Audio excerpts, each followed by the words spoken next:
மூன்றாம் அமர்வு இனிதே தொடங்குகிறது.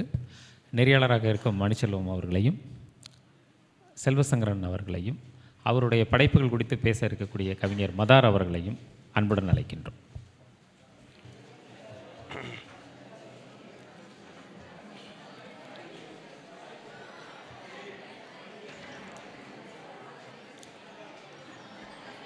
அனைவருக்கும் வணக்கம்.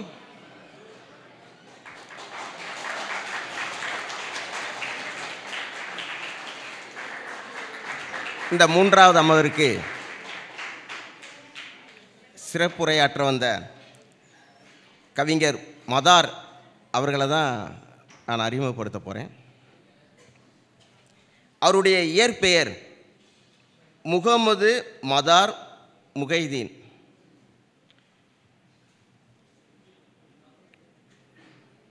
தூத்துக்குடியில் உள்ள இன்ஃபேண்ட் ஜீசஸ் அந்த கல்லூரியில் தொழில்நுட்ப கல்லூரியில் இளங்கலை பட்டம் பெற்றவர்.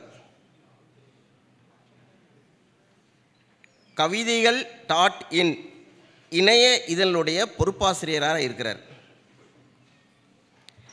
11 வயதிலிருந்தே கவிதைகள் எழுத தொடங்கியவர். ஆரம்பத்தில் சிறுகதை எழுதியுள்ளார். முதல் கவிதை 2005 தினத்தந்தி மாணவர் மலரில் வெளிவந்துள்ளது. வேலை தொடர்பாக பயணம் செய்யும்போது நிறைய ஊர்களுக்கு பயணம் செய்திருக்கிறார். அப்படி இருக்கும்போது துபாயில் இருந்திருக்கிறார். அங்கே இருக்கும்போது சிறுகதையில் எழுதியிருக்கிறார். அவருடைய சிறுகதை, அந்த சிறுகதை ஒட்டக மனிதர்கள் என்ற தொகுப்பில் இவருடைய சிறுகதை இடம்பெற்றுள்ளது. இவர் தன்னுடைய படைப்புக்கு ஒரு முன்னோடியாக ஒரு 3 எழுத்தாளர்களை குறிப்பிடுகிறார். அந்த 3 எழுத்தாளர்கள் தேவதேவன், தேவதச்சன், கல்யாண்ஜி. இந்த 3 படைப்பாளர்களை அவருடைய படைப்புக்கு ஒரு முன்னோடியாக அவர் கருதுகிறார். இவருடைய முதல் தொகுப்பு வெயில் பறந்தது 2021 வெளிவந்திருக்கு. இப்போ சமீபத்தில் அவருடைய 2வது தொகுதி வெளிவந்திருக்கு. மாயப்பாறைங்கிற ஒரு கவிதை தொகுதி வெளிவந்திருக்கு.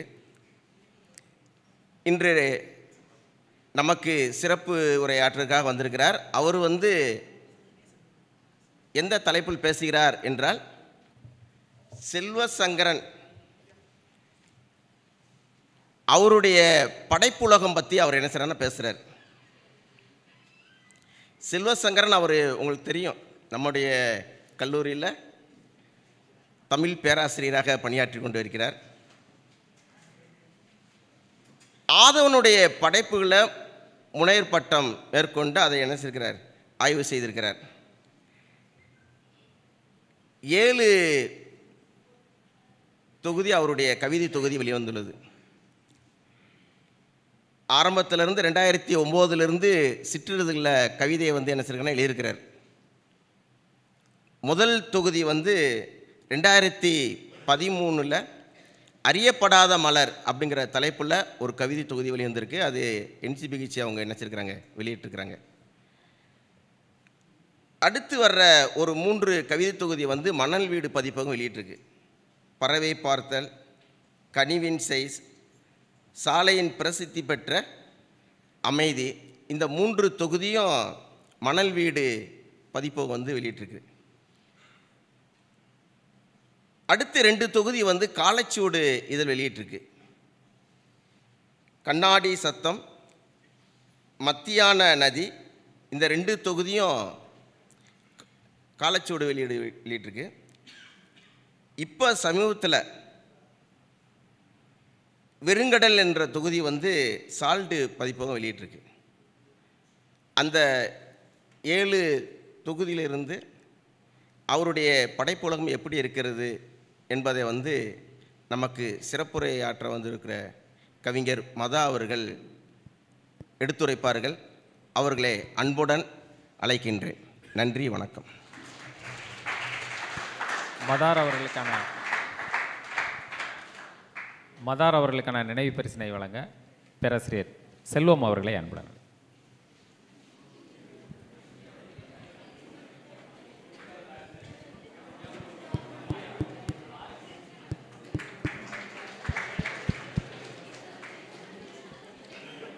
ஏற்புரை வழங்க உள்ள முன்னாள் மாணவர் செல்வசங்கரன் அவர்களுக்கு இந்நாள் மாணவி 1ஆம் ஆண்டு மாணவி அவர்கள் இந்த நினைவு பரிசினை வழங்குவார்.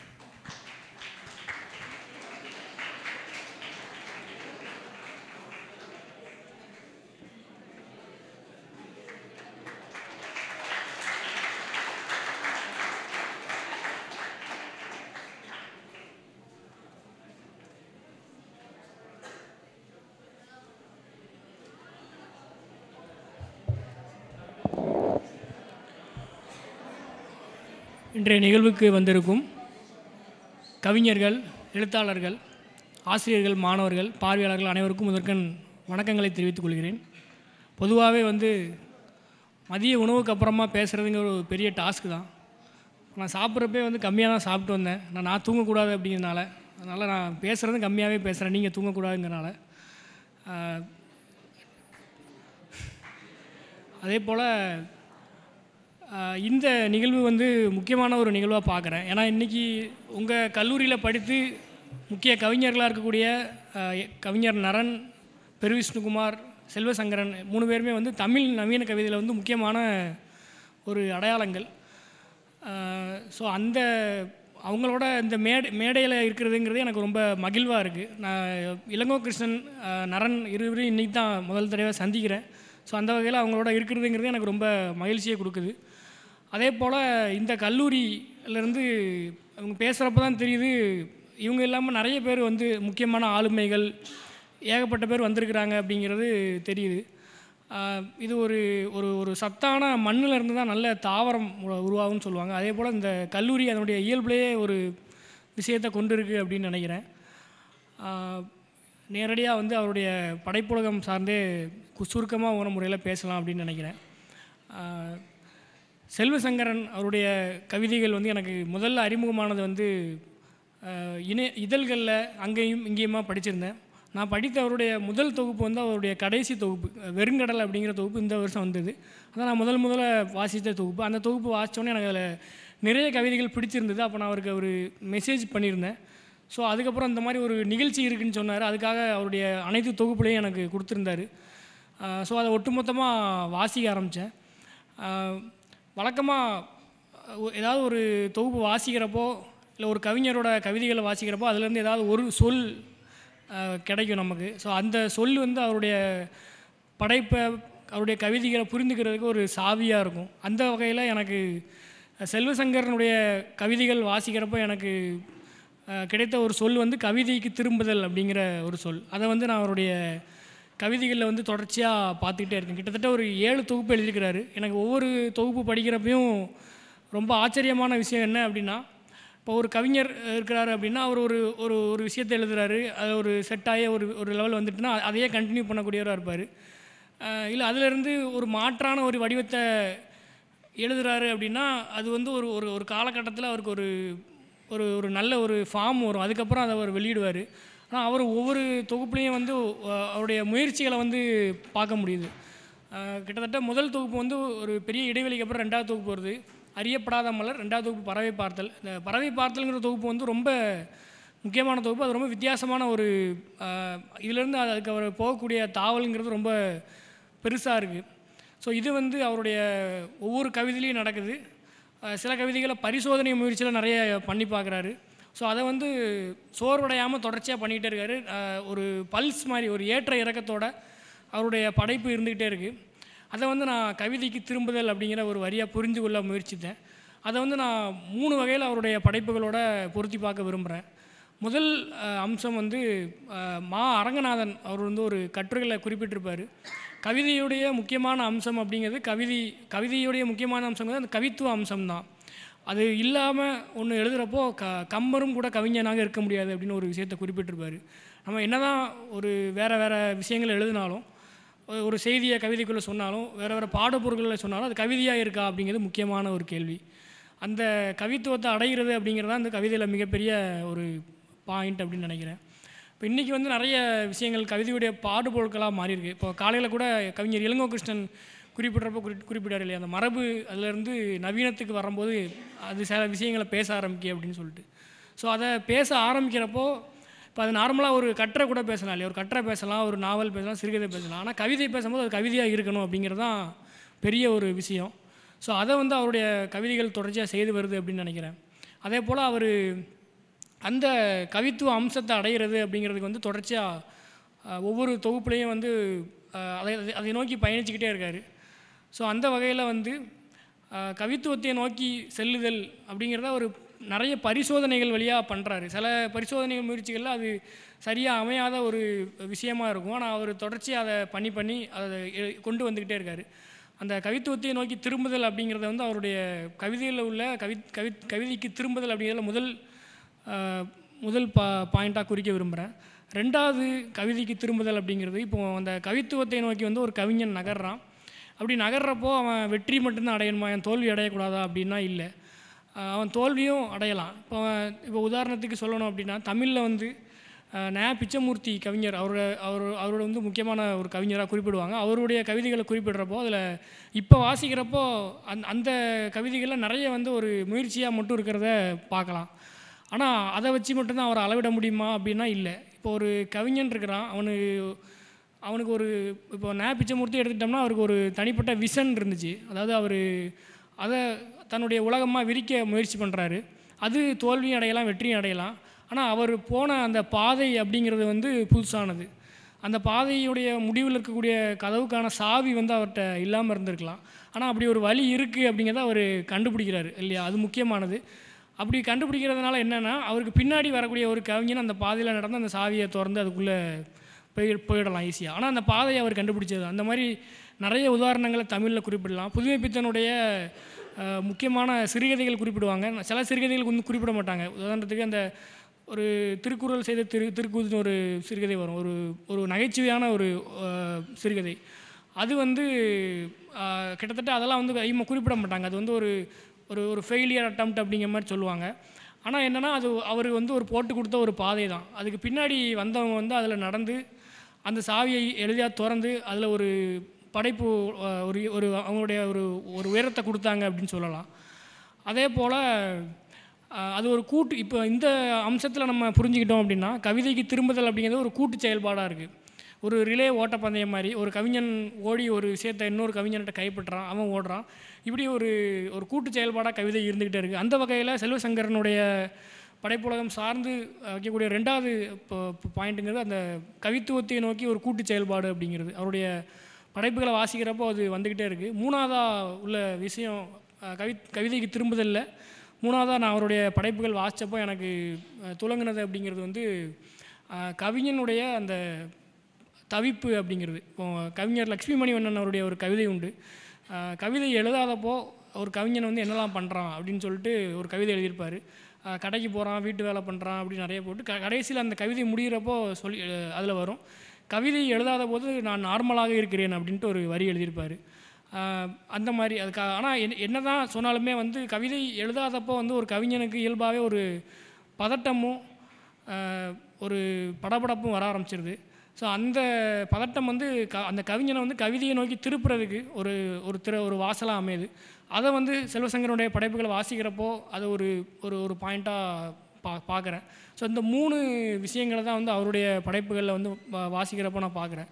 முதல்ல வந்து கவிதைக்கு திரும்புதல் கவித்துவத்தை நோக்கி, இரண்டாவது கவிதைக்கு திரும்புதல் கூட்டு செயல்பாடு, மூன்றாவது கவிதைக்கு திரும்புதல் கவிஞனுடைய தேடல் அப்படிங்கிற ஒரு 3 புள்ளிகளை தான் அவருடைய முட்டுமொத்த தொகுப்பு வாசிக்கிறப்பையும் எனக்கு தென்பட்ட ஒரு விஷயமா இருந்துச்சு. அதே போல் அவருடைய கவிதையில் வரக்கூடிய அந்த ஆள் யார் அப்படிங்கிறது. இப்போ ஒரு கவிஞன் இருக்கான், அவனுடைய கவிதையில் வந்து இப்போது அதை வாசிக்கிறப்பையும் அவன் என்ன மாதிரியான ஒரு நபர் அப்படிங்கிறது நமக்கு துலங்க ஆரம்பிக்கும். அது ஒரு இமேஜ் நமக்கு கிடைக்கும். அவர் கவிதையில் வரக்கூடிய ஆள் யார் அப்படின்னு நம்ம அந்த 7 தொகுப்பையும் வாசிக்கிறப்போ யோசித்து பார்த்தோம் அப்படின்னா கிட்டத்தட்ட எல்லாமே ஒரு பரிசோதனை முயற்சி தொடர்ச்சியாக பண்ணிக்கிட்டே வராரு. ஆனால் அதில் அடிப்படையாக சில விஷயங்கள் வந்து அவருடைய படைப்பு இயல்புக்குள்ளேயே அது வருது. உதாரணத்துக்கு ஒரு மீறல் அம்சம் அது வந்து இருந்துக்கிட்டே இருக்குது. ரெண்டாவது வந்து காலம் பற்றி அவர் சொல்லக்கூடிய விஷயங்கள். காலம் பற்றி அவருக்கு இயல்பாகவே ஒரு ஒரு அப்சஷன் இருந்துக்கிட்டே இருக்குது. அதை வந்து அவருடைய ஒவ்வொரு தொகுப்புலையும் எழுதி பார்த்துக்கிட்டே இருக்கார்.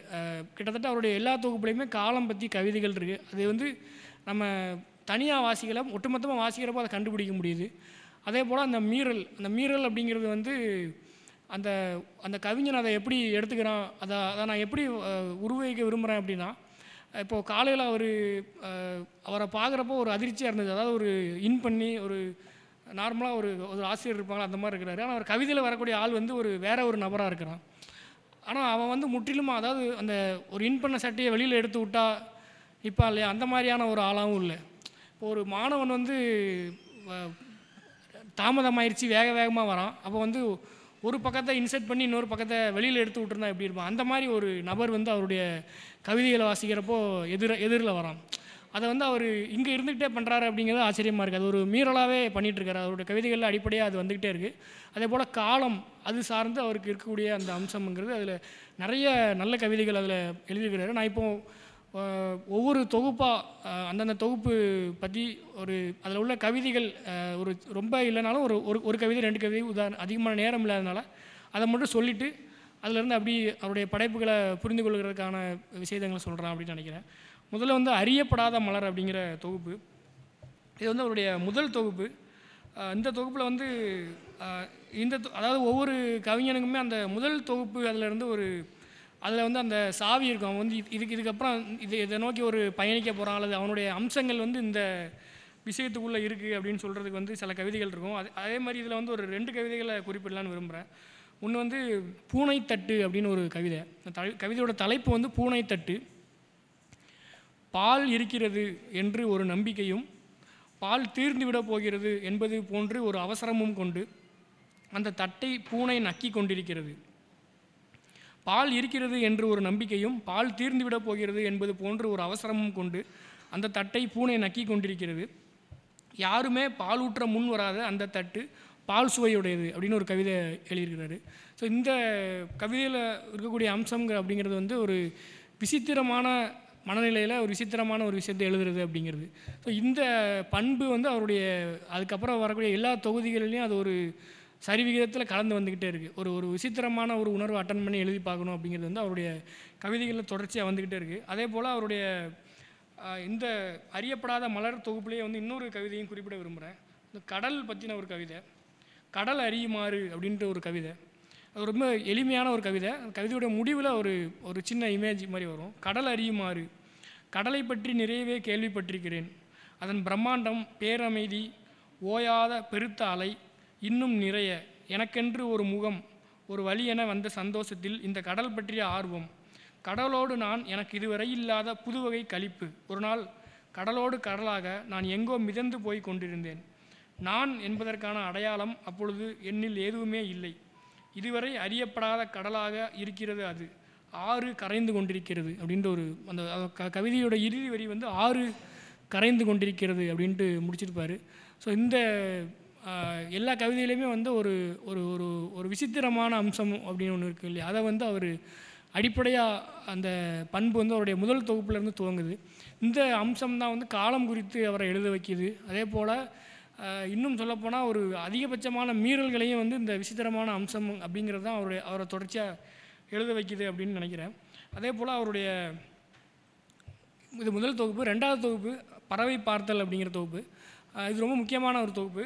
இந்த தொகுப்பில் வந்து நிறைய கவிதைகள் குறிப்பிடலாம், நிறைய கவிதைகள் நல்ல கவிதைகள். கிட்டத்தட்ட முதல் தொகுப்பில் அவர் ஒரு வடிவத்தில் எழுதுகிறாரு, அதிலிருந்து முற்றிலுமாக விலகி ஒரு ஒரு ஒரு கச்சிதமான வடிவத்தை வந்து 2வது தொகுப்பில் அவர் அடைகிறாரு.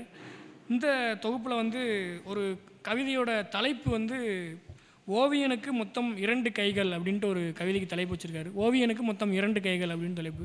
கிட்டத்தட்ட அந்த தலைப்புக்குள்ளேயே என்னமோ ஒரு விஷயம் இருக்கிற மாதிரி, அது அந்த கவிதைக்குள்ளே நம்ம போட்டாலுமே அந்த தலைப்பை வந்து நமக்கு நிறைய விஷயங்களை கடத்துகிற மாதிரி அந்த மாதிரியான ஒரு நுண் தளத்துக்குள்ளே போக ஆரம்பிக்கிறார் 2வது தொகுப்பில் இருந்து. அதில் வந்து நிறைய நல்ல கவிதைகள் இருக்குது. முதல்ல சொன்ன மாதிரி அந்த மீறல், அந்த விசித்திரம் அப்படிங்கிறது விளையாட்டுத்தனமாகவும் சீண்டலாகவும் வந்து அவருடைய கவிதைகளில் வெளிப்பட்டுக்கிட்டே இருக்குது. இதில் சில கவிதைகளில் வாசிக்கலாம் அப்படின்னு நினைக்கிறேன். உதாரணத்துக்கு நினைவு சுருக்கிலிருந்து நீண்ட குறுகுறுப்பு அப்படின்னு ஒரு கவிதை. இந்த கவிதை வந்து இந்த கவிதையுடைய அந்த கவிதை சொல்ல வரக்கூடிய வித்தியாசமே வந்து ரொம்ப வித்தியாசமாக இருக்கும். அதாவது மூக்குக்குள்ளே ஒரு முடி இருக்கும் இல்லையா, அந்த முடியை வெட்டுறது பற்றின ஒரு கவிதை. அந்த கவிதையை நான் வாசிக்கிறேன். நினைவு சுருக்கிலிருந்து நீண்ட குறுகுறுப்பு. கண்ணாடி முன் நின்று எனது மூக்கை வெகு அருகாமையில் பார்த்த அன்று மூக்கினுள்ளிருந்து ஒரு முடி நீண்டு வளர்ந்திருந்தது. லேசாக சுருண்டிருந்தது. நெளிவின் நுனி பிடித்து மெதுமெதுவாய் இழுக்க உள்ளிருந்து ஒரு அதிர்வு கிளம்பி நினைவு பிசகியது. காட்சி மயக்கத்தில் ஒருவித குறுகுறுப்பினை உணர்ந்தேன். மயிர்காலை இழுத்து இழுத்து குறுகுறுப்பை ஒரு மாதிரியான நினைவு சுருக்கை வேண்டுமளவு பெற்றுக்கொண்டேன். ஒற்றை மயிர் கையோடு வந்த பின்பு குறு ரோமங்களை சிரமத்துடன் இழுத்து கொண்டிருந்த நாட்களில் அதில் ஒன்று சற்று நீண்டு வளர்ந்திருந்தது. எப்பொழுதும் குறுகுறுப்பிலே கிடந்தேன். தும்மல் கட்டுக்கடங்காது போக வீரியத்தினை மட்டுப்படுத்த கத்திரியை உள்ளே துளாவிய அன்றிலிருந்து குறுகுறுப்பின் உச்சத்தில் வலி புரட்டி எடுத்தது. அன்று எனது மூக்கை அறுத்து கொண்டிருந்தேன் என நம்பத்தகுந்த சிலர் கூறினார்கள் அப்படின்ட்டு ஒரு கவிதை. இந்த கவிதை அட்டன் பண்ணக்கூடிய தலைமை வந்து ரொம்ப புதுசாக இருக்கும். அதே போல் ஒரு விசித்திரமான ஒரு விஷயம். அந்த மூக்கில் இருக்கிற முடியை வெட்டுறப்போ உனக்கு என்ன உணர்வு ஏற்படுது, அதிலேருந்து அந்த கவிதை பயணித்து ஒரு ஒரு ஒரு இடத்துல போய் அடையுது. கிட்டத்தட்ட இதே மாதிரி நிறைய விஷயங்களை வந்து தொடர்ச்சியாக எழுதுகிறாரு. அதே போல் இந்த தொகுப்பில் இன்னொரு கவிதை வந்து பறவை பார்த்தல். அந்த தொகுப்போட தலைப்பு பறவை பார்த்தல். அந்த கவிதை முக்கியமான கவிதை. பறவை பார்த்தல்.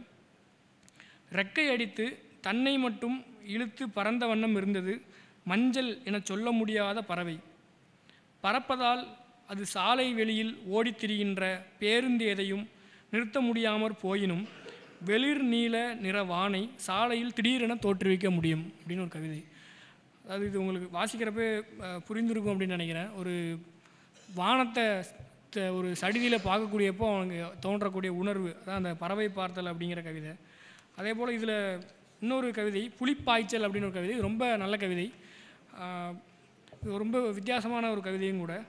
புலிப்பாய்ச்சல் அதாவது கிட்டத்தட்ட அந்த அந்த நீண்ட குறுகுறுப்பு கவிதையில் ஒருத்தன் வந்து மூக்குக்குள்ளே உள்ள முடியை வெட்டுறான் இல்லையா, அதே மாதிரி இதில் ஒரு புலி வந்து தன்னுடைய உருமலை கேட்டு பார்க்குது. அந்த உருமலை கேட்டு பார்த்து அதுக்கு என்ன தோணுது அப்படிங்கிறது அந்த கவிதை. புலிப்பாய்ச்சல் கவிதையோட தலைப்பு. புலியின் உருமல் அப்புலிக்கே கேட்டது. உருமலை கவனிப்பதால் அதன் காதுகளுக்கு கடுமையான வலி ஏற்பட்ட பொழுதும் சத்தமாக உருமி கூர்ந்து கேட்டது. உருமலின் போக்கில் லேசாக பிசிறடித்தது அதற்கு தெரிந்தது. சிறிது சரி செய்து இன்னொரு முறை உருமியது. உருமல் நீலவாக்கில் அடர்த்தி குறைந்து போய் கொண்டிருந்தது. வெவ்வேறு மாதிரி உருமி உருமி அதை கெட்டித்தன்மையுடையதாய் மாற்றிக்கொண்டது அப்படின்னு சொல்லிட்டு இன்னுமே இந்த கவிதை செல்லக்கூடியது. இது ஒரு நல்ல கவிதை. அதே போல் இந்த தொகுப்பில் உள்ள இன்னொரு கவிதை, அந்த கவிதையுடைய முடிவு வந்து அதாவது அந்த கவிதையோட முடிவு மட்டும் வாசிக்கிறேன். டவுன்லோடு ஆகி கொண்டிருக்கும் அவ்வீடியோ மீது வெள்ளையான புழு போன்ற சுழி சுற்றி சுற்றி வர அது இன்னும் சுற்றி கொண்டே இருக்கிறது அப்படின்ட்டு ஒரு வரி எழுதியிருப்பார். அதாவது நம்ம டவுன்லோட் பண்ணுறப்போ அந்த பார்த்துருப்போம், அது ஒரு ரவுண்டாக சுற்றும் இல்லையா, அது நெட்டு ஸ்லோவாக இருந்தால் அது ஸ்லோவாக சுற்றும். அதை சொல்லியிருப்பார். இது ஏன் இப்படி சொல்கிறாரு அப்படிங்கிற அந்த கவிதையை வாசிக்கிறப்போ நமக்கு புரியும். அதாவது ஒரு பெரிய சூழலை வந்து இந்த கவிதையில் சொல்கிறாரு. சொல்லிவிட்டு அந்த கடைசி வரி மூலமாக அந்த மொத்த சூழலையும் அதை ஒரு படிமமாக மாற்றி அந்த 4 வரிக்குள்ளே ஒழித்து வைக்கிறாரு. இந்த மாதிரியான நிறைய கவிதைகள் வந்து இருக்குது. அதே போல் அவருடைய 3வது தொகுப்பு பறவை பார்த்தலுக்கு பிறகு அவருடைய 3வது தொகுப்பு கனிவின் சைஸ் அப்படிங்கிற தொகுப்பு. இந்த தொகுப்பிலேருந்து அவருடைய கவிதைகளுடைய வரி அப்படிங்கிறது வந்து கூடுது. அதாவது அந்த கடல் அறியுமாறு அப்படின்ட்டு முதல் தொகுப்பில் ஒரு கவிதை எழுந்தேன், அந்த கடைசியில் அந்த 6 கரைந்து கொண்டிருக்கிறது அப்படின்ட்டு ஒரு வரி வருது. 2வது தொகுப்பில் அந்த டவுன்லோட் பண்ணுற அந்த விஷயமாகட்டும், அந்த மாதிரியான அம்சங்கள் கொண்ட நீண்ட கவிதைகளை வந்து எழுதிட்டே போகிறாரு. அது வந்து ஒரு ரொம்ப நீண்டு போகுது அப்படிங்கிற மாதிரி சொல்லணும்.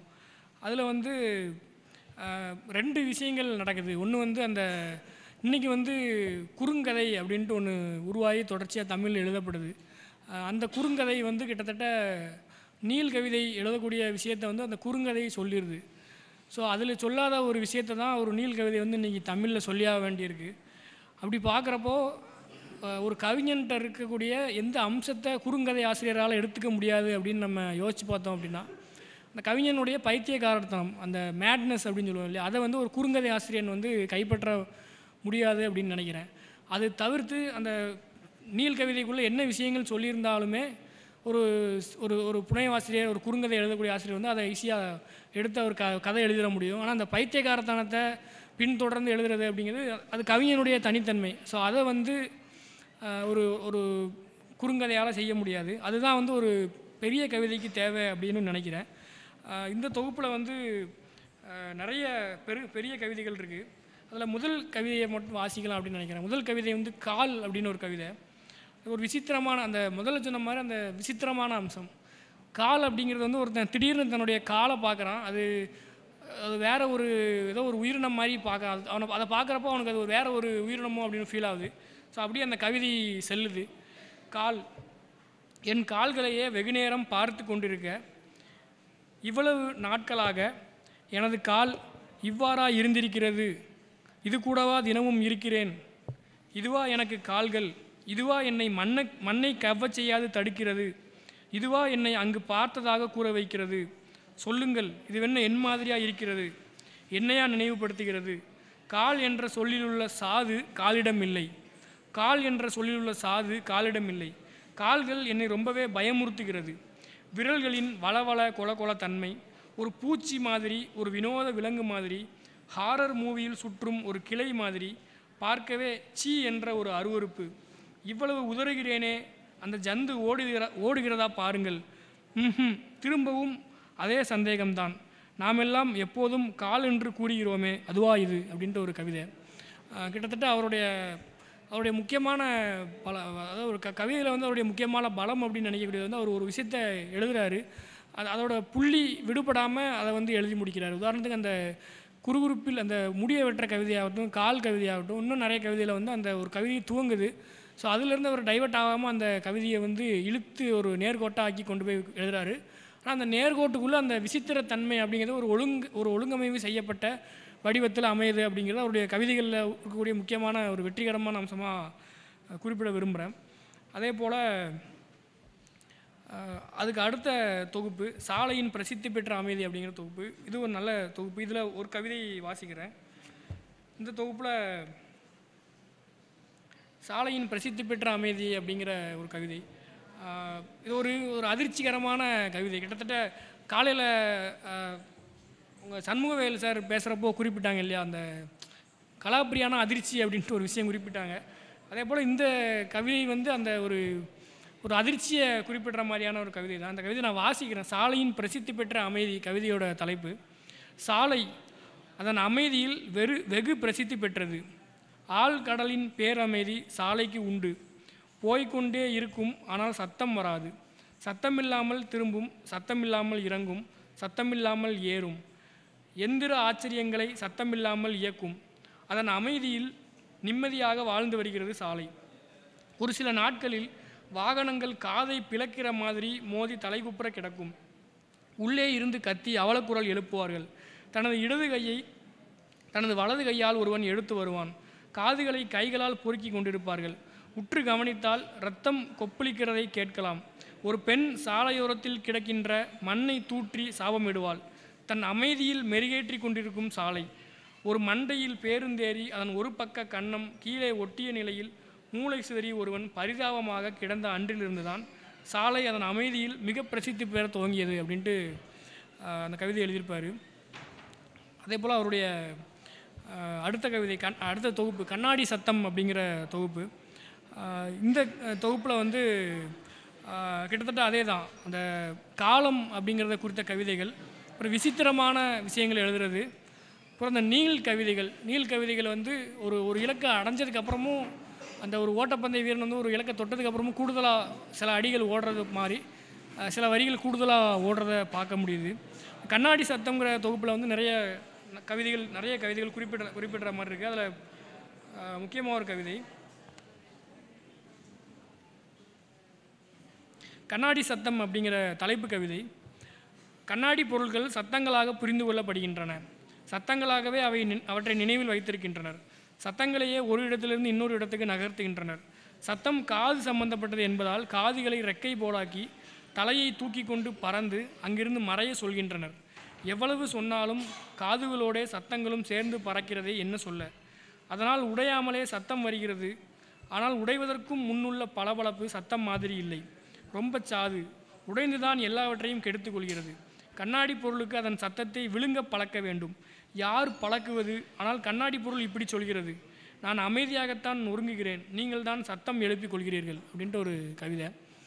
கிட்டத்தட்ட அந்த முதல் குறிப்பிட்ட பண்பு தான் அந்த ஒரு கவிதையுடைய தொடர்ச்சி, ஒரு நேர்கோட்டாக அந்த கவிதையை எழுதி பார்க்குறது அப்படிங்கிறது. அதே போல் இந்த தொகுப்பில் இன்னொரு கவிதை இந்த யாவருக்கும் தெரியும் வானம் அப்படின்ட்டு ஒரு கவிதை. அந்த கவிதையை வாசிக்கிறப்போ இதில் வந்த அந்த சித்திரம் அப்படிங்கிறது வித்தியாசமான ஒரு சித்திரம். அதாவது கடவுள் வந்து தனியாக வானத்தில் ஒரு ரைடு போனால் என்ன பண்ணுவார் அப்படிங்கிற மாதிரி கவிதை, ஒரு நல்ல கவிதை. வானத்தை மேய்த்து கொண்டிருந்தார் 5 குதிரைகள் பூட்டிய வண்டியில், தனியொருவனாக மேய்த்து போவதாக நினைப்பு. அந்தரத்தில் வண்டியை ஓட்டிய அவர் சொன்னதையெல்லாம் அந்த மேகம் கேட்டது. யானை மாதிரி ஆகச் சொல்ல யானை வடிவம் எடுத்தது. கலைந்து போகலாம் என்றதும் இரத்தம் சிந்தாமல் உடைந்தது. ஒரு இடத்தில் லகானை தளர்த்தி மேகத்தை பார்த்தபடி கண்ணீர் கெட்டும் தூரத்திலேயே இருங்கள் என்றதும் கேட்டுக்கொண்டது. என்னை கேட்காமல் கீழே வந்துவிடக்கூடாது என்றதும் தலையை ஆட்டியது. பறவை கூட்டம் வருகிறது, அதற்கு வழிவிடுங்கள் என்று அந்த பொறுப்பையும் கூட அவரே கவனித்து கொண்டார். பிடிமானங்கள் அற்ற பாதை, என் கண்கள் இருக்கின்றன, கவலை வேண்டாம் என்றவுடனே அவர் காட்டிய திசையில் பறவைகள் ஒன்று போல வலசை சென்றன. திடீரென அவருக்கு மலையை பார்க்க ஆசை. மேகத்தை பார்த்து மலையை பொழியுமாறு கட்டளையிட்டார். அவருக்கு மட்டும் அங்கே மழை பெய்தது. அவர் நனையக்கூடாதென்று சொன்னதால் நனையவில்லை. மழை அவருக்கு மட்டும் அங்கே பெய்து கொண்டே இருந்தது அப்படின்னு சொல்லிட்டு ஒரு கவிதை. இவருடைய வழக்கமான கவிதைகளிலிருந்து ஒரு அந்த கடவுள் வரக்கூடிய கவிதையில் ஒரு விலகி வேறு மாதிரியான ஒரு கவிதை அப்படின்னு குறிப்பிடலாம். அதே போல் கடவுள் ரம்மி ஆடினார் அப்படின்ட்டு இன்னொரு கவிதை இந்த தொகுப்பில் இருக்குது. அது ஒரு வித்தியாசமான கவிதை. அது கண்ணாடி போடுறோம் இல்லையா, கண்ணாடி போட்டிருப்போம் இல்லையா, அது அதை வச்சு ஒரு விளையாட்டு மாதிரி இருக்கும். கண்ணாடி போட்டவர்களை கடவுள் கண்ணை குத்த மாட்டார். கண்ணாடி போட்டவர்களை கடவுள் கண்ணை குத்த மாட்டார். அவர்கள் சிறிய தவறுகள் செய்யலாம், ஒன்றும் பிரச்சனை இல்லை.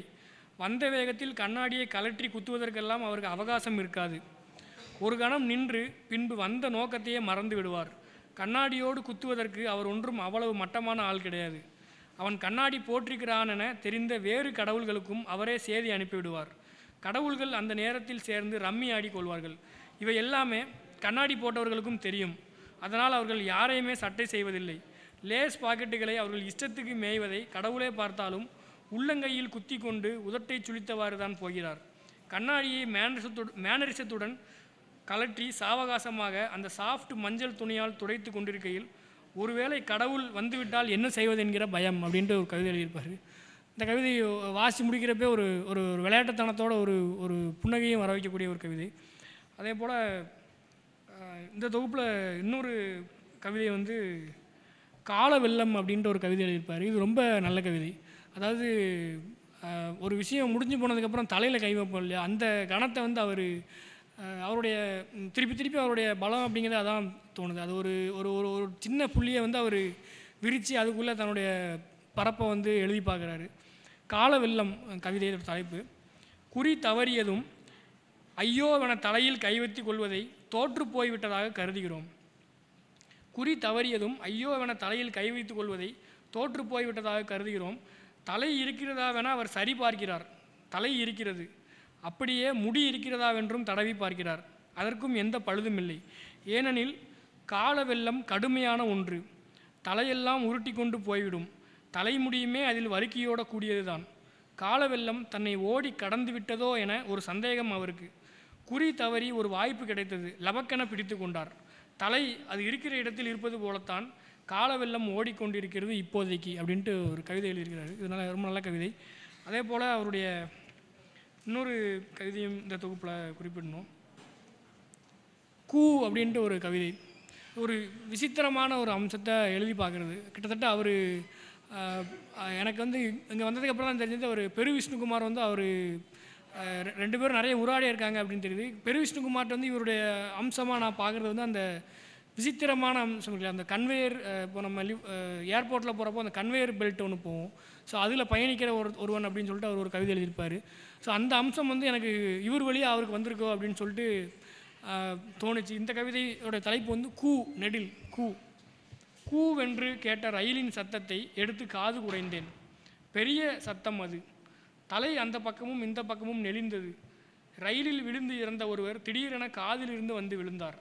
அவர் சொன்னார், அந்த சத்தம் என்னை காப்பாற்றவே இல்லை, அதை ஏன் எடுத்தாய், கீழே போடு.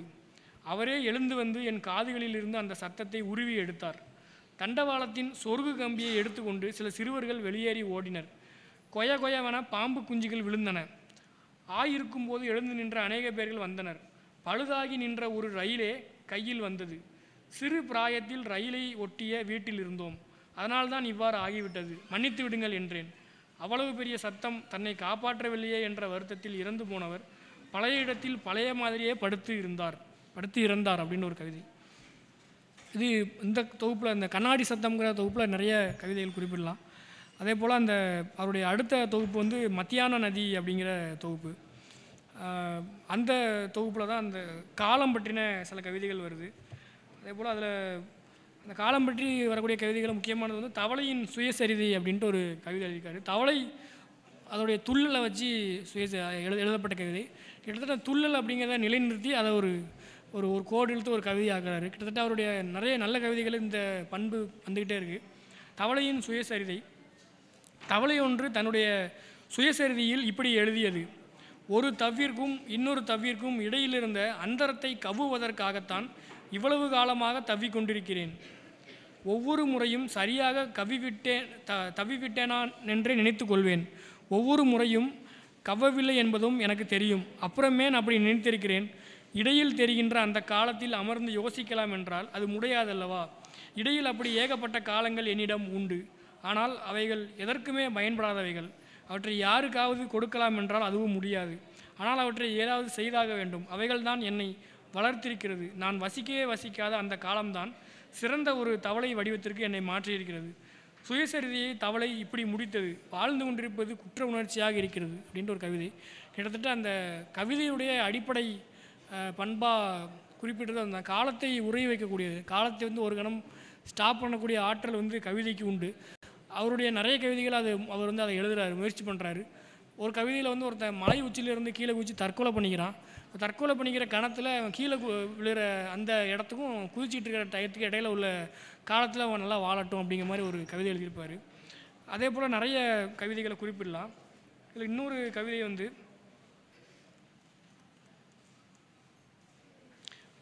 கற்பனை, அதை பற்றி ஒரு சின்ன சின்ன பாயிண்ட்டாக சில இது எழுதியிருக்கிறாரு. அதில் ஒரு வரி எழுதுகிறாரு: கற்பனை என்ற சொல்லை தூக்கி தண்ணீரில் போட்டனர்.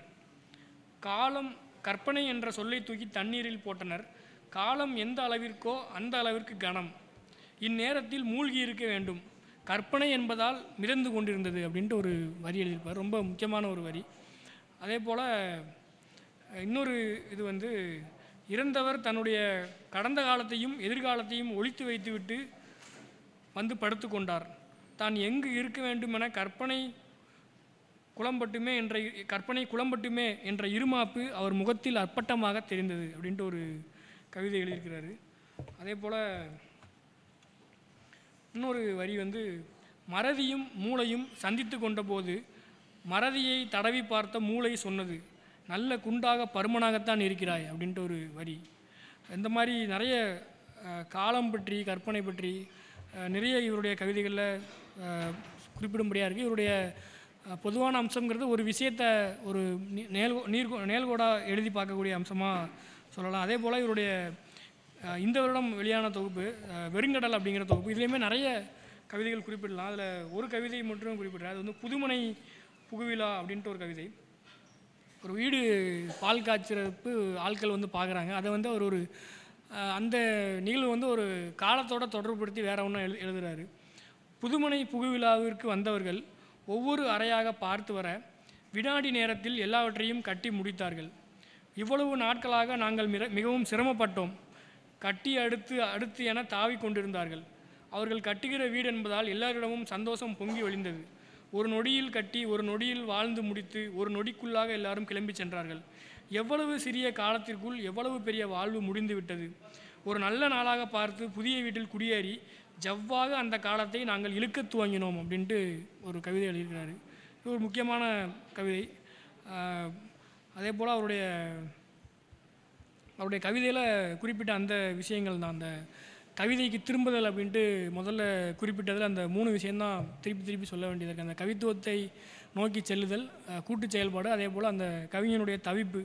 இது 3 வந்து அவரை தொடர்ச்சியாக கிட்டத்தட்ட அவர் அந்த 2வது தொகுப்புலேருந்து அவர் நிறைய தொகுப்பு வரிசையாக எழுதிக்கிட்டே இருக்கார். தொடர்ச்சியாக அந்த கவி மொழியாகட்டும், அந்த கவித்துவமான மன அமைப்பாகட்டும், அதை விடுபடாமல் தொடர்ச்சியாக எழுதிக்கிட்டே இருக்கார்.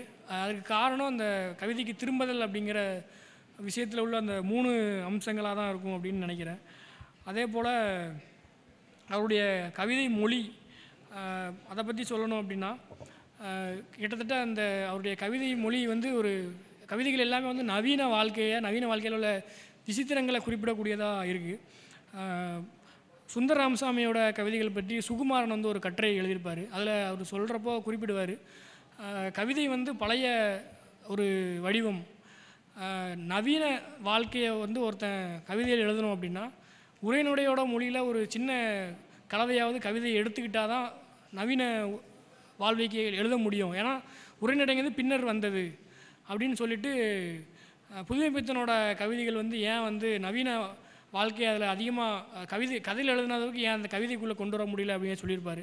அந்த பழைய வடிவத்துக்குள்ளே ஒரு ஊசலாட்டம், ஸோ அதை லைட்டாக மாற்றி உரைநடைக்குள்ளே கொண்டு வர்றப்போ அது புதிய வாழ்க்கை முறையை அது எழுதுது அப்படின்னு சொல்கிறார். அதே போல் அவருடைய கவிதை மொழி அப்படிங்கிறது அந்த உரைநடைத்தன்மை அதிகம் உள்ளதுக்கு காரணம் வந்து அவர் எழுதக்கூடிய விஷயங்கிறது நவீன வாழ்க்கையில் உள்ள விசித்திரங்களை எழுதி பார்க்கக்கூடியதாக இருக்கனால அப்படின்னு நினைக்கிறேன். அதே போல் அவருடைய செல்வசங்கரன் அவருடைய இதை பற்றி குறிப்பிடணும் அப்படிங்கிறப்போ கிட்டத்தட்ட ஒரு 7 தொகுப்பிட்டு எழுதிட்டார். ஆனால் அவர் எப்படி சொல்ல, ஒரு தொகுப்பு எழுதிட்டு அப்படி ஒரு ஒதுங்கி இருக்கக்கூடிய ஒரு ஆள். அதை பற்றி அந்த ஒரு விளம்பரமோ இல்லை எதுவுமே செய்ய மாட்டார். இப்போ ஒரு தொகுப்பு 2 தொகுப்பு எழுதினாலே இன்றைக்கி வேறு மாதிரி ஒரு இதில் போயிட்டுருக்காங்க. ஆனால் அவர் அது எதுவுமே இல்லாமல் ரொம்ப அவர் கவிதைகளோடு மட்டும் தொடர்ச்சியாக இருக்க விரும்புகிற ஒரு நபராக இருக்கார். அது வந்து அவருடைய தொடர்ச்சியாக அவர் எழுதக்கூடிய கவிதைகளில் வந்து அது கை கொடுக்கு அப்படின்னு நினைக்கிறேன். அவர் தொடர்ந்து நிறைய எழுதும். அவருக்கு என்னுடைய வாழ்த்துக்கள். பேச வாய்ப்பு கொடுத்ததுக்கு நன்றி.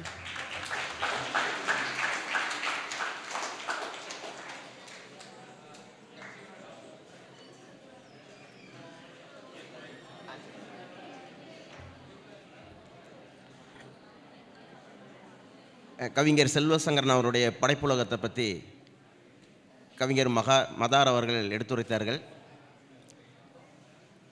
இதற்கு ஏற்புரை வழங்க வருமாறு கவிஞர் செல்வசங்கரன் அவர்களை அன்புடன் அழைக்கின்றேன்.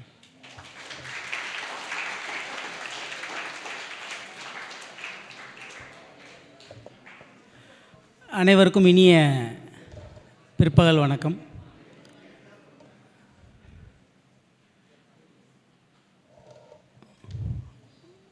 ஒரு படைப்பாளனுடைய ஒரு படைப்புகளை அதை பற்றின ஒரு மதிப்புரை அப்படிங்கிறது அந்த படைப்பாளருக்கு ஒரு மகிழ்ச்சியான ஒரு விஷயம். என்னுடைய 7 தொகுப்பையுமே இன்றைக்கி வந்து ஒரு கருத்தரங்கத்தில், அதுவும் குறிப்பாக நான் அதை எப்படி நான் பார்க்குறேன் அப்படின்னா, இந்த கருத்தரங்கத்துக்கு வந்து கடந்த 1 மாதமாக நம்ம எல்லாருடைய உழைப்புமே இருக்குது. துறை பேராசிரியர்கள் அத்தனை பேருடைய இது ஒரு கூட்டு முயற்சி அப்படின்னு சொல்லலாம். எல்லாரும் அவங்க ஏதோ ஒரு வகையில் ஒரு பணியை நம்ம பார்த்துக்கிட்டு இருந்தாங்க. ஒரு துறையில் இருக்கக்கூடிய ஒரு பேராசிரியருடைய ஒரு படைப்புகளை அத்தனை துறை பேராசிரியர்களும் சேர்ந்து அதை எந்த விதமான ஒரு நெருடலும் இல்லாமல் அதை பார்த்ததை நான் ரொம்ப வியப்பாக நான் பார்க்குறேன். ஏன்னா இது எனக்கு தொடர்பில்லாதது அப்படிங்கிற மாதிரி இல்லாமல், இல்லை துறையில் இருக்கக்கூடிய ஒரு பேராசிரியர் அப்படிங்கிற வேறு எந்த ஒரு ஈகோவோ அந்த மாதிரி எதுவுமே இல்லாமல் எல்லாரும் ஒரு கூட்டு முயற்சியாக இந்த கருத்தரங்கத்தை நம்ம நடத்தியது ஒரு துறை பேராசிரியர்களுடைய ஒரு கூட்டிணைவை காட்டுது அப்படின்னு சொல்லி ஒரு மகிழ்ச்சியாக இந்த தருணத்தில் இருக்குது. இந்த தருணத்தில் இந்த ஒரு மேடையை வந்து நான் எப்படி எழுத வந்தேன், ஒரு நன்றி சொல்லக்கூடிய ஒரு இடமாகவும் நான் இதை பயன்படுத்திக்கலான்னு நான் நினைக்கிறேன். இந்த விழா வந்து எப்படி ஆரம்பித்தது அப்படின்னா, பாலாஜி சார் வந்து இலக்கிய மன்றத்தினுடைய பொறுப்பாசிரியராக இருக்கார். அவரும் துறைத் தலைவரும் ஒரு நாள் சொன்னாங்க, இந்த மாதிரி பண்ணலாம் அப்படின்னு சொல்லி. அப்போ அவங்க ஆரம்பித்து வச்சாங்க. அப்போ பெரியசாமி சார் வந்து இல்லை இது வந்து நம்ம கல்லூரியில் படித்த கவிஞர்கள் எல்லாத்தையும் நம்ம கூப்பிட்டு பண்ணால் இன்னும் ஒரு நல்ல ஒன்றாக இருக்கும் அப்படின்னு சொல்லி ஒரு சிறிய ஒன்றாக ஆரம்பித்தது ஒரு பெரிய ஒரு நிகழ்வாக மாறியது. இது இந்த 3 பேருடைய ஒரு நகர்த்திய ஒரு விஷயம் அப்படின்னு நம்ம சொல்லலாம். முழுக்க முழுக்க பெரியசாமி சாருடைய ஒரு உழைப்பு செயல்பாடு.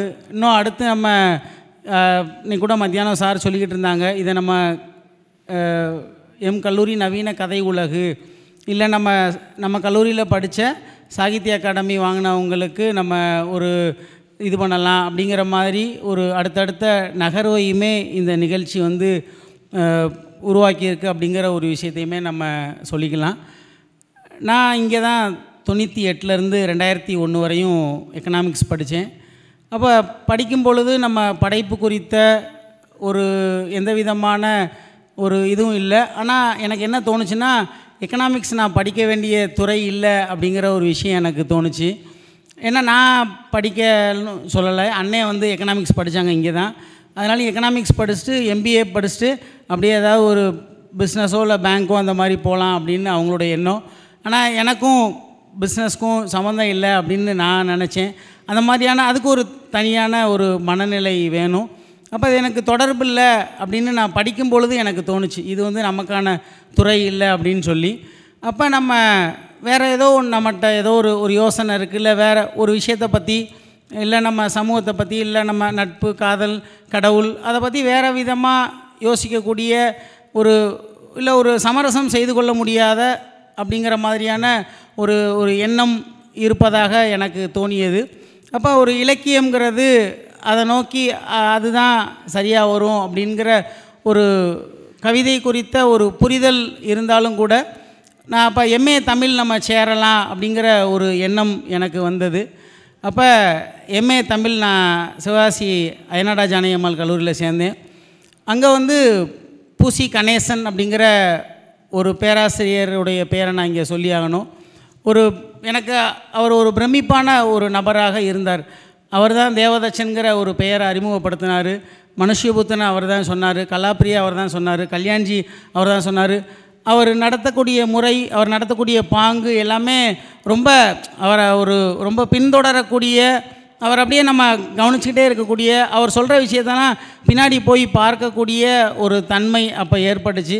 இப்போ அவர் சொன்ன எழுத்தாளர்கள்லாம் நான் வாசிக்கும் பொழுது வேறு ஒரு புதிய ஒரு திறப்புகளை வந்து எனக்கு அவர் உருவாக்குனார் அப்படின்னு நம்ம சொல்லலாம்.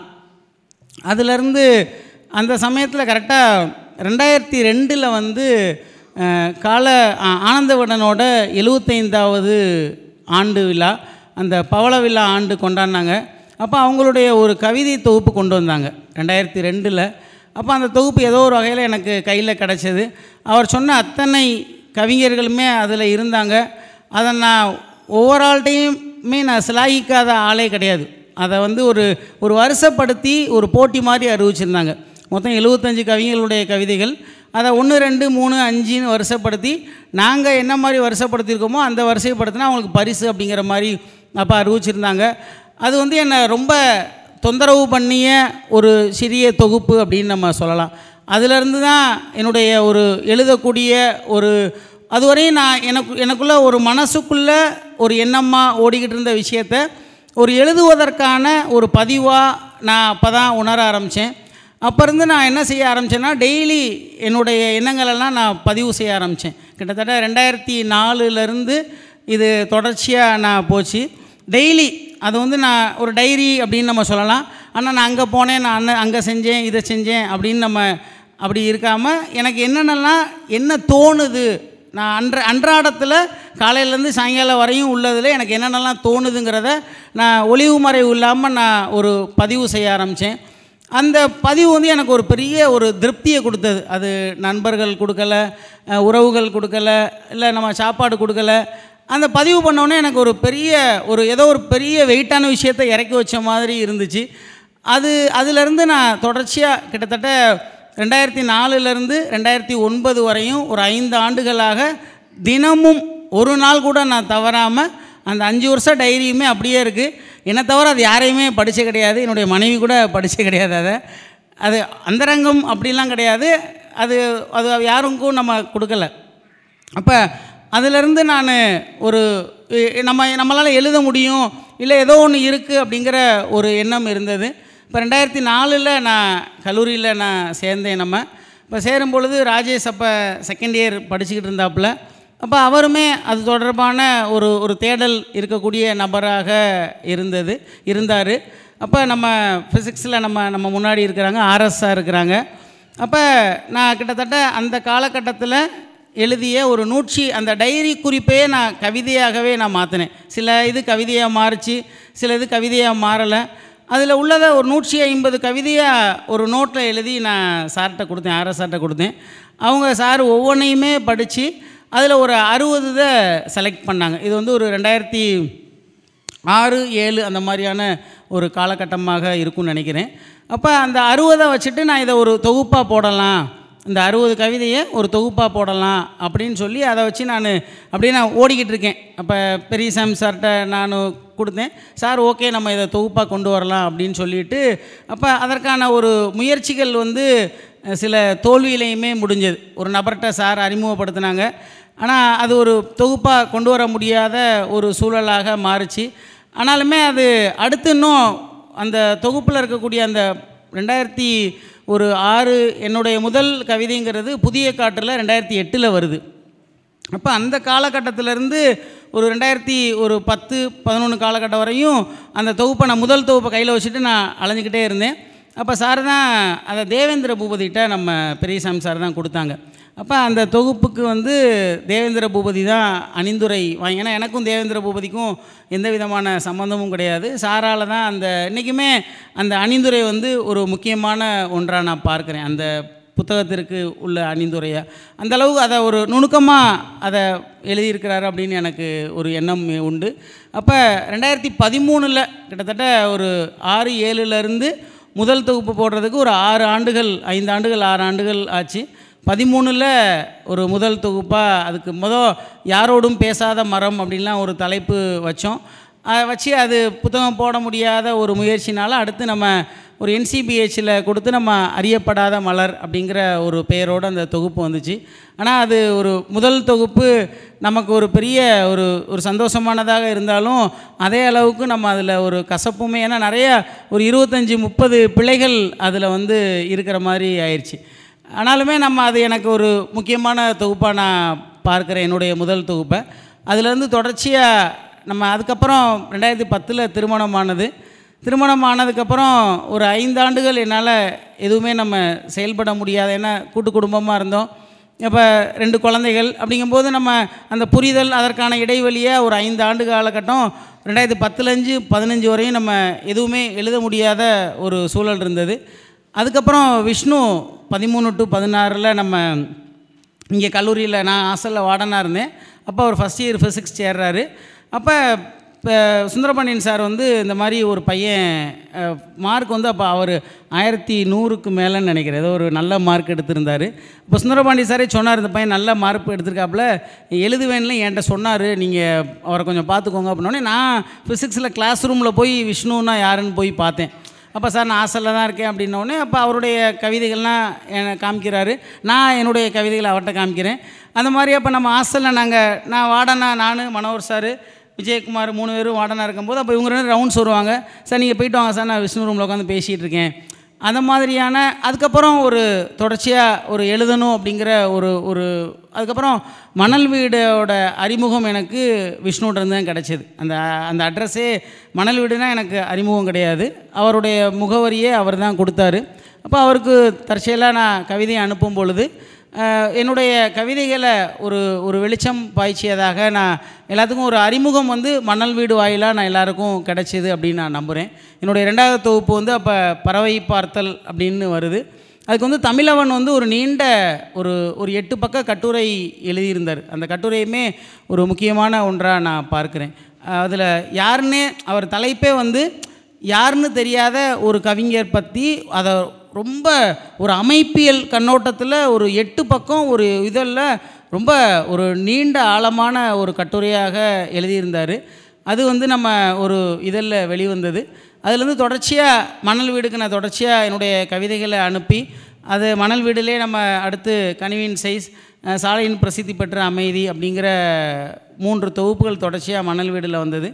அந்த வகையில் ஒரு அடுத்த கட்ட என்னுடைய ஒரு புரிதலை இல்லை கவிதை பற்றிய ஒரு வளர்ச்சிக்கு வந்து நம்ம மணல் வீடுடைய ஒரு தொடர்பு இல்லை ஒரு ஹரிகிருஷ்ணனோட ஒரு தொடர்புங்கிறது ஒரு முக்கியமான ஒன்றாக பார்க்குறேன். அடுத்து நம்ம காலச்சூடில் 2 தொகுப்புகள் வந்தது. அதே நேரத்தில் காலச்சூடில் வரும்போதே நான் நண்பர் நரன் வந்து எனக்கு இங்கேயுமே நம்ம பழக்கங்கிறனால சால்ட்டில் எனக்கு வரணும் அப்படிங்கிற ஒரு நீண்ட நாள் ஒரு ஆசையாக எனக்கு இருந்தது. அப்போ அது ஒரு வாய்ப்பு அமையாமலே போயிடுச்சு. நம்ம சால்ட்டோ நம்ம தொடர்பு கொள்ளும் பொழுது அதற்கான ஒரு காலம் முடிந்த ஒரு சூழல் இருந்துச்சு. தற்செயலாக நம்ம ஒரு இப்போ கடைசியாக புத்தக கண்காட்சியில் என்னுடைய வெறுங்கடல் தொகுப்பு வந்து சால்ட்டில் வெளிவதற்கான ஒரு வாய்ப்பும் அமைந்தது. அந்த வகையில் ஒரு 7 தொகுப்புகளை வந்து நான் கொண்டு வந்திருக்கேன். அதோடைய நம்ம பெருசாக நான் எல்லாரையும் போய் நான் பேசக்கூடிய இல்லை நான் எழுதுவேன் நான் அது பண்ணுவேன் அப்படிங்கிற மாதிரியான ஒரு அறிமுகத்தை நான் ஏற்படுத்திக்கிறதுல எனக்கு கொஞ்சம் கூச்சமாக இருக்கும். நான் தயக்கமாக இருப்பேன் நான். அதனால் ஓகே நான் இருந்தாலும் யாராவது இருந்தாலும் நான் பார்த்துக்கிட்டு இருப்பேன். பேசுகிறதுக்கான வாய்ப்பு கிடைக்குமா அப்படின்னு பார்ப்பேன். இல்லைனாலும் அப்படியே நான் ஒதுங்கி நான் போய்கிட்டே இருப்பேன். அந்த வகையில் இன்னும் நம்ம ஒரு எழுதக்கூடிய எனக்கு நான் திருப்திப்படுத்துறதுக்காக நான் எழுதுகிறேன் அப்படிங்கிற ஒன்றாக தான் நான் அதை பார்க்குறேன். நான் சமூகத்துக்காக அப்படிங்கிறத விட என்னுடைய என்ன நான் சமரசப்படுத்திக்கிறேன், என்னுடைய சிடுக்குகளை என்னுடைய சிக்கல்களை. ஏன்னா ஒரு மனிதன் வந்து ஒரு அகச்சிக்கல் உடையவன் தான். எல்லா நேரங்களையுமே மனித மனத்தை வந்து நம்ம சரியான முறையில் நம்ம பேணணும். அப்போ என்னை நான் பேணுவதற்காக நான் என் அனுபவங்களை இல்லை எண்ணங்களை பதிவுகளை நான் எழுதுகிறேன். அது என்ன திருப்திப்படுத்துது அப்படிங்கிற ஒரு எண்ணம் வந்து பாதுகாப்பாக வச்சுருக்கு, ஒரு பைத்தியம் ஆகாமல் ஒரு பாதுகாப்பாக வச்சுருக்கு அப்படிங்கிற ஒரு புரிதலுக்காக நான் எழுதுகிறேன் அப்படிங்கிற ஒன்றில் வச்சுக்கலாம். அந்த வகையில் நம்ம மாணவர்களாக நம்ம எப்படி அதை பார்க்கலான்னா நமக்கு தோன்ற விஷயங்களை ஏதோ ஒன்று ஒரு சின்ன 4 வரியோ 5 வரியோ நம்ம மாணவர்களுக்கு நான் சொல்கிறது அதுதான். அதை எழுதி பார்க்கலாம். நம்ம அது என்னன்னாலும் எழுதலாம். அது எதுவாகவும் இருக்கட்டும். நம்ம மனசில் என்ன தோணுதோ நம்ம மனசுக்கு நம்ம துரோகம் செய்யாமல் அதில் எந்த ஒளிவு மறைவும் இல்லாமல் என்னென்னலாம் தோணுதோ அதெல்லாம் நம்ம எழுத நம்ம அடுத்த ஏதோ ஒன்று நமக்கு அது அடுத்த கட்டத்தை நோக்கி போகும். அப்படிங்கிறத விட நம்மளுடைய மனப்பாரத்திற்காக குறையலாம். ஒரு ஆரோக்கியமான வாழ்க்கை வாழ்வதற்கு எழுதுவது வந்து ஒரு ஆரோக்கியம்னா மன ஆரோக்கியத்துக்காக எழுதுவதுங்கிறது ரொம்ப அவசியமான ஒன்றாக நான் பார்க்குறேன். என்னுடைய ஆரோக்கியத்திற்காக என்னுடைய மன ஆரோக்கியத்திற்காக நான் தொடர்ச்சி எழுதுகிறேன் அப்படிங்கிற ஒன்றாக. அந்த வகையில் எனக்கு நம்ம முதல் தொகுப்புலேருந்து இன்றைக்கு வரையும் நம்ம ஆர்எஸ்ஆர்கிட்ட தான் நான் போய் கொடுப்பேன் எல்லா தொகுப்பையுமே. அவர் கரெக்டாக சரியாக சொல்லுவாங்க சார் வந்து. அந்த வகையில் நம்ம ஆர்எஸ்ஆருக்கும் நான் அந்த வகையில் நன்றி தெரிவிச்சுக்கிறேன். மதார் ரொம்ப நுணுக்கமாக அந்த கவிதைகளை நம்ம பார்த்துருந்தாங்க. 7 தொகுப்பையுமே நுட்பமாக பார்த்து அது குறித்த ஒரு மதிப்புரையை ரொம்ப சிறப்பான முறையில் நம்ம இன்று எல்லார் முன்னாலேயும் எடுத்துரைத்த மதாருக்கும் நன்றி சொல்லிக்கிறேன். இந்த நிகழ்ச்சியை வந்து ஒரு அற்புதமான ஒரு நிகழ்ச்சி. ஏன்னா இது வந்து நம்ம எல்லாருக்கும் வாய்க்கும்னு சொல்ல முடியாது. இது நம்ம வேறு இடங்களில் நான் என்னுடைய புத்தகத்தை பற்றி பேசுங்கப்பா, நீங்கள் மதிப்புரை வைங்கப்பா அப்படின்னு நம்ம யார்கிட்டையும் போய் சொல்ல முடியாது. அப்படிங்கிற வகையில் இதை வந்து ரொம்ப ஒரு முன்னெடுத்து போன நம்ம துறை தலைவர் அவர்களுக்கும் பேராசிரியர்களுக்கும் பெரியசாமி சார் அவர்களுக்கும் ரொம்ப என்னுடைய மனமார்ந்த நன்றியை தெரிவித்துக்கிறேன். நம்ம கல்லூரியுமே இதற்கு வந்து சொன்ன உடனே ஏன்னா இதுக்கு ஒரு பெரிய தொகை நம்ம தேவைப்படுது. அந்த வகையில் அந்த தொகையை வந்து நம்ம கல்லூரி கொடுத்தாங்க. ஏன்னா அதை நம்ம பார்த்து அழகு பார்ப்பது அப்படிங்கிற ஒன்று இருக்குது. அந்த வகையில் அதையுமே நான் ஒரு ஆரோக்கியமான விஷயமாக நான் எடுத்துக்கிறேன்.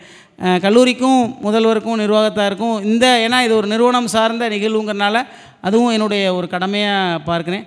அந்த வகையில் அனைவருக்கும் நன்றி கூறி விடைபெறுகிறேன். நன்றி, வணக்கம்.